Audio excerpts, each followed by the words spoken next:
Welcome back to Perspectives. To our followers, thank you so much for tuning in. And to our new listeners, as always, welcome.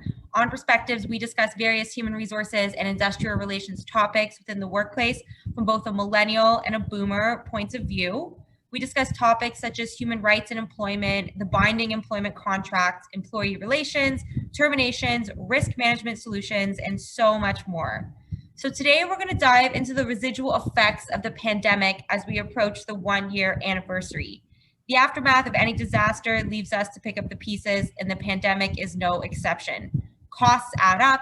The employer-employee relationship became front and center of these costs.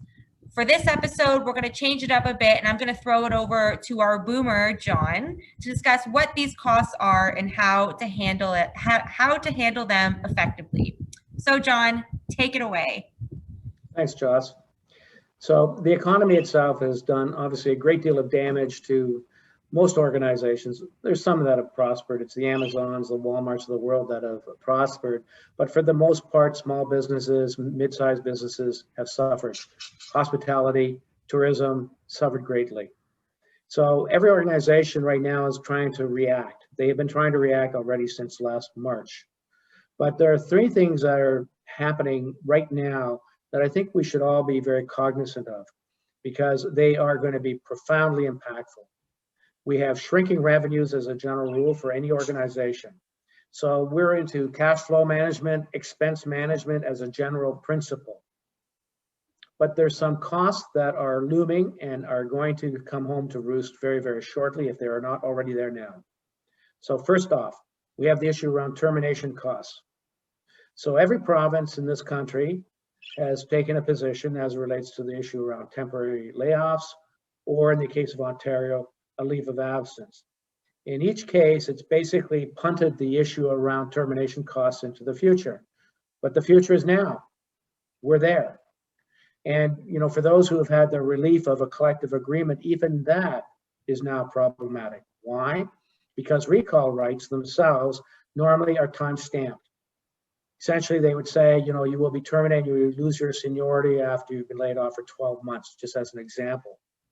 Well, if you were laid off on March 17th of 2020, 2021, March 17th is 2 weeks down the road.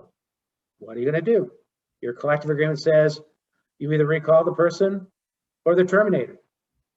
Well, frankly, they could actually be terminated before that, or they could have asked to be terminated before that.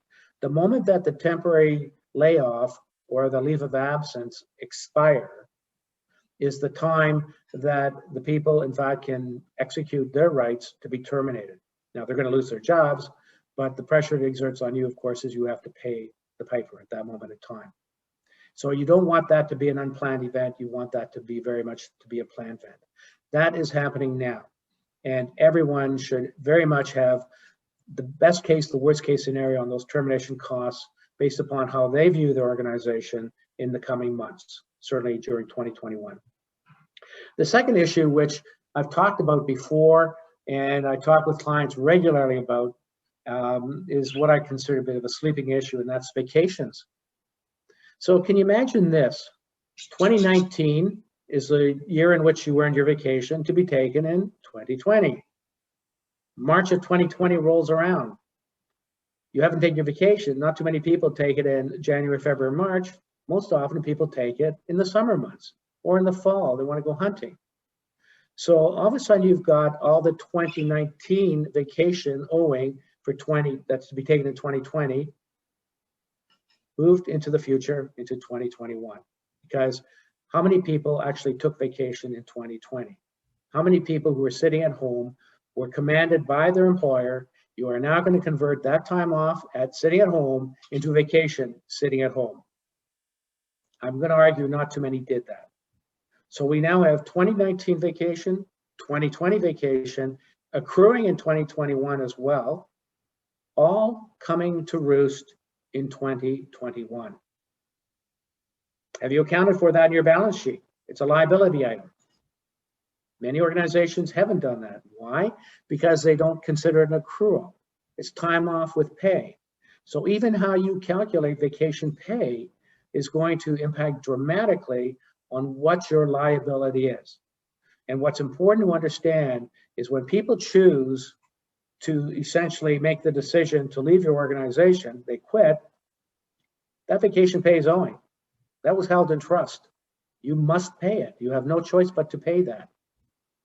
Have you accounted for that in terms of your contingency costs in 2021? The third part of this whole conversation is the issue around turnover costs. And by that, I mean, and I've touched on that already, the vacation pay, you're lucky to have a person quit because it doesn't cost you any money. But you still have the vacation pay that you are now going to have to discharge. So you still have that financial obligation. But there's something actually more important, and that is you're losing good people. And when you lose good people, how is it going to work to get somebody to replace them? That in itself is going to be a challenge. So in some cases, you're going to have to replace that person immediately because that person is integral to coming out of this pandemic. And you really want to have that resource back on board. In other cases, it's people just simply quitting, but you're still going to have to deal with, when you are coming out of this pandemic, hiring new people. You now have recruitment costs as well. So with vacation pay costs, termination costs, recruitment costs, all looming in front of you, it's presenting you with a perfect storm of expenses. And our advice is, please ensure that you have contemplated all these costs into a best case, worst case scenario, so that you can actually have your contingencies prepared. Unfortunately, what will happen, we will only know exactly how your decisions went when 2022 rolls around and you look backwards at your results for 2021. This is an opportunity for you to get ahead of the curve on this one.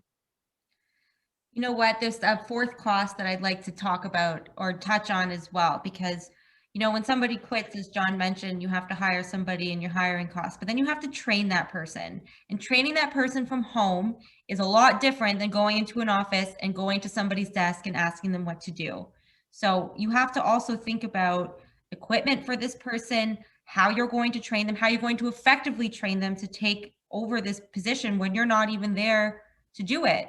On a side note, I know lots of people who've been hired remotely throughout this pandemic. They started a new position working from home, and it's a tough go. You have to really understand what the role is, because who you can ask your questions to. So when we look at today, we encourage you to look at today. We encourage you to look at your workforce that you have and control the movement of your people. By that, I mean, keep communicating with those people that you want, deal with the people that you don't want, and really, really work really hard to fashion your organization so that you can transition into what will become back to our normal days, hopefully in the end of 2021, 22. All right. Well, thanks, John. Your perspective and feedback is always exciting, and I always love chatting with you about these types of things. So thanks so much for your time, and stay safe and stay healthy. Thanks, Joss. Bye.